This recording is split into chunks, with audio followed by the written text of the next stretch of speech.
We're extremely excited. It's the end of our COP journey, a good couple of days, very intense, but I think very successful for Formula E.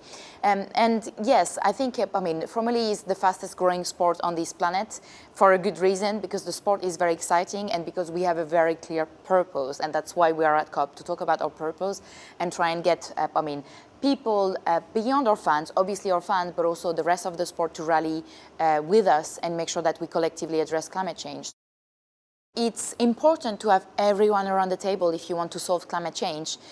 You would say that arguably some people probably are coming with bad intentions or maybe slightly with a double agenda.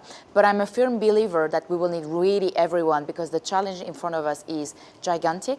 1.5 degrees by 2030 is going to be not hard, extremely hard to achieve.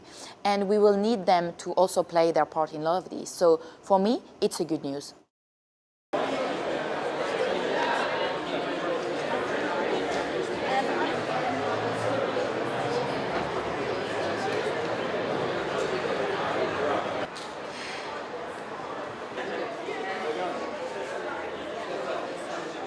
At the moment, we cannot use the front motor to accelerate the car by regulations only, because when we can do that, the car will accelerate faster than Formula 1, 0 to 200, by a big margin because of the four-wheel drive, and the car will have more than 1 kilo per horsepower, or it will have more horsepower per kilo than also on average than a Formula 1 car. So the power is not the problem. Performance is not the problem. Where is the problem? The problem is on the battery. Not necessarily F1 need to go towards the route of being commercially relevant.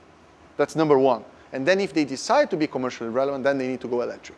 And then I think it could be a merge or something with Formula E in the future, that both are electric or partially electric or different technologies. One store electricity in hydrogen with fuel cell, run an electric motor, the other runs a battery, or they run different concepts of batteries or different concepts of motors. There is a market for everything if they decide to do so.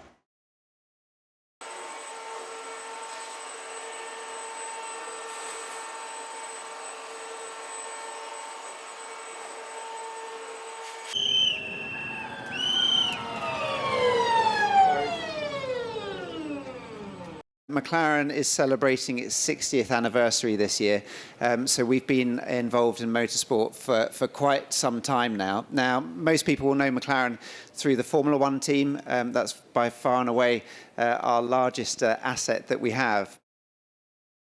I think in terms of the future of mobility, electric vehicles are going to play an absolutely key role in that. But I also don't believe there's a one-size-fits-all solution, just because of the complexity around mobility globally. So I think hydrogen is also going to play a very important role in that. And obviously with Extreme E moving to Extreme H, so fueled by hydrogen in the future, that's an opportunity for us to accelerate the learning in that area. And obviously with that collaboration between Formula 1 and Extreme H, we can now really move things forward much quicker than we could ever do on our own. So it's an exciting time to be involved in that project.